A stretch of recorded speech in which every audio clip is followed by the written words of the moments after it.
Welcome to Mastis. నేను మీ ప్రశాంతి.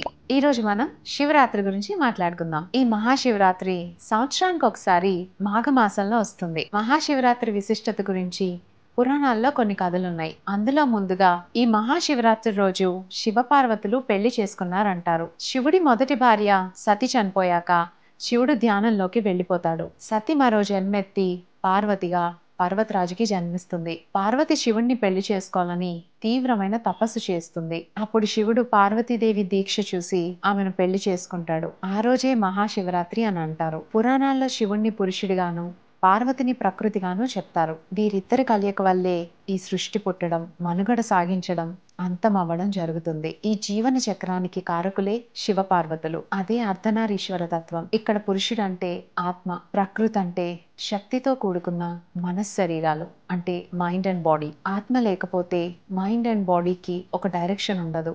అలాగే ఆత్మకు అన్నీ తెలిసిన శక్తి లేకపోతే ఏమీ చేయలేదు. అందుకే ప్రకృతి పురుషులు అంటే శివపార్వతులు కలిసి ఉంటేనే పరిపూర్ణంగా ఉంటారు. ఈ అర్ధనారీశ్వర తత్వం మనకు బ్యాలెన్స్డ్ గా ఉండడం నేర్పిస్తుంది. పురాణాల్లో ఉన్న మరో కథ ఏంటంటే, అమృతం కోసం దేవతలు రాక్షసులు కలిసి క్షీరసాగర మదనం చేసినప్పుడు అప్పుడు ముందుగా విషం పుడుతుంది. ఆ విషానికి ఎంత పవర్ ఉంటుందంటే దానివల్ల ఈ సృష్టి మొత్తం నాశనం అయిపోయేంత. అప్పుడు ఈ సృష్టిని కాపాడడానికి శివుడు ఆ విషం తాగి మింగకుండా తన కంఠంలో దాచుకుంటాడు. అప్పుడు ఆయన గొంతు మొత్తం నీలంగా మారుతుంది. అలా శివుడు గరళాన్ని గొంతులో దాచుకున్నాడు కనుక ఆయన్ని గరళ కంఠుడు అని కూడా అంటారు. ఆయన మింగిన విషయం వల్ల గొంతు నీలంగా మారింది కాబట్టి నీలకంఠుడు అంటారు. అలాంటి విషయాన్ని శివుడు గొంతులో ఇముడ్చుకుని సృష్టిని నాశనం అవ్వకుండా కాపాడిన రోజుని కూడా మహాశివరాత్రి అంటారు. ఇకపోతే ఒకసారి బ్రహ్మదేవుడు విష్ణుమూర్తి నేను గొప్ప అంటే నేను గొప్ప అని పోటీ పడ్డారట. అప్పుడు శివుడు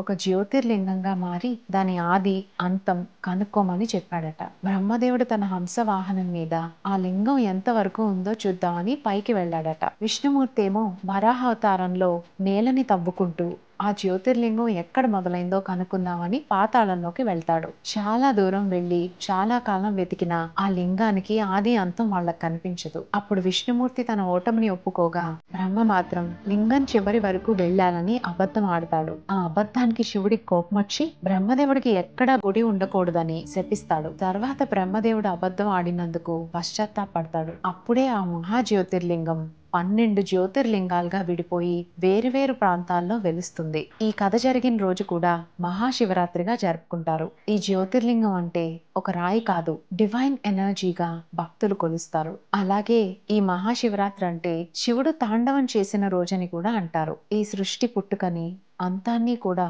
నిర్వచిస్తుంది ఈ శివతాండవం. అలాంటి శివతాండవం చూడ్డానికి శివరాత్రి రోజు 3,000,000 దేవతలు వచ్చారట. ఈ శివతాండవం సృష్టి సమతుల్యతని అంటే బ్యాలెన్స్ ని పోర్ట్రే చేస్తుంది. ఇంత మహత్తరమైన ఈ మహాశివరాత్రి రోజు భక్తులు ఏం చేస్తారో చూద్దాం. ముందుగా ఉపవాసం.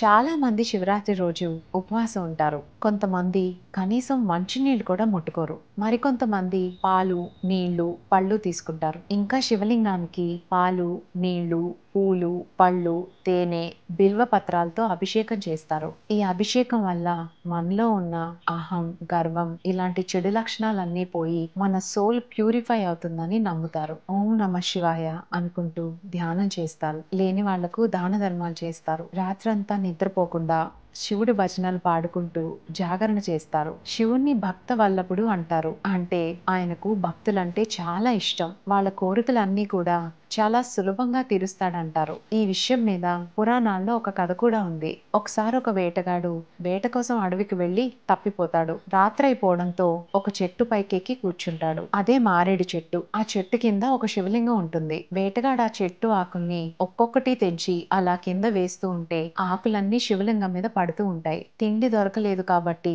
ఆ వేటగాడు ఉపవాసం ఉంటాడు. వేటగాడు ఉపవాసం ఉండి బిల్వ పత్రాలతో తన్ని పూజించాడు కనుక శివుడు అతనికి మోక్షం ప్రసాదిస్తాడు. బిల్వ పత్రాలన్నా మారేడాకులన్నా ఒకటే. మారేడు చెట్టుని సంస్కృతంలో బిల్వ వృక్షం అంటారు. ఆ వేటగాడు శివుణ్ణి ప్రసన్నం చేసుకోవాలని కాకపోయినా శివలింగానికి పూజ చేశాడు కనుక శివుడు వరమిస్తాడు. అంత భక్త సులభుడన్నమాట ఆ ఈశ్వరుడు. ఈ మహాశివరాత్రి ఆచారాలను పాటించడం వల్ల మనకు పుణ్యం, పురుషార్థం వస్తుందంటారు. పుణ్యం అంటే మనం ఇతరులకు మంచి చేస్తే మనకి జరిగే మంచి. ఇక పురుషార్థం అంటే ధర్మార్థ కామ మోక్షాలు. ధర్మం అంటే మనం విలువల్ని పాటిస్తూ ధర్మంగా బ్రతకడం. అర్థం అంటే డబ్బు, దాన్ని మనం నిజాయితీగా సంపాదించడం. కామం అంటే కోరిక, మన కోరికల్ని బాధ్యతగా తీర్చుకోవడం. మోక్షం అంటే చావు పుట్టుకల నుండి విముక్తులవ్వడం. ఈ మహాశివరాత్రి గురించి ఇన్ని కథలున్నాయి కదా, అసలు ఏం జరిగి ఉంటుంది, ఏది నిజం అని ఆలోచించడం కన్నా ఈ కథల నుండి మనం ఏం నేర్చుకోవచ్చో చూద్దాం. ముందు చెప్పుకున్న కథలో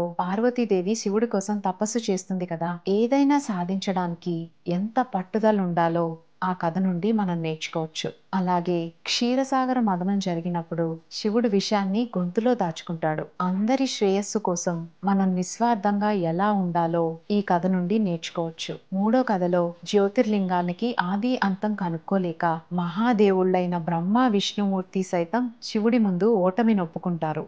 ఎంత ఎదిగినా ఒదిగి ఉండడం అనేది ఈ కథ నుండి మనం నేర్చుకోవచ్చు. తర్వాత ఈ శివరాత్రి కోసం మనం పాటించే ఆచారాల వల్ల ఏం మంచి జరుగుతుందో చూద్దాం. ఒక రోజు ఉపవాసం ఉండడం వల్ల మన బాడీలో ఉన్న టాక్సిన్స్ అన్ని ఎలిమినేట్ అయ్యి వి ఫీల్ రిఫ్రెష్డ్ అండ్ కొత్త ఎనర్జీ వచ్చినట్టు అనిపిస్తుంది. పూర్తిగా ఉపవాసం ఉండలేకపోయినా పాలు పళ్ళు తీసుకున్నా మన హెల్త్ కి మంచిదే. తర్వాత శివలింగానికి అభిషేకం చేయడం వల్ల ఆ లింగం నుండి ఒక పాజిటివ్ ఎనర్జీ వస్తుంది. ఆ ఎనర్జీ చుట్టూ ఉన్న వాళ్ళకి పాస్ అయ్యి వి ఫీల్ రిజువినేటెడ్. ఓం నమ శివాయ అని ధ్యానం చేయడం వల్ల మన మైండ్ అండ్ బాడీ రిలాక్స్ అయ్యి ప్రశాంతంగా మారుతుంది. మన కాన్సన్ట్రేషన్ లెవెల్స్ ఇంప్రూవ్ అవుతాయి. We can focus more.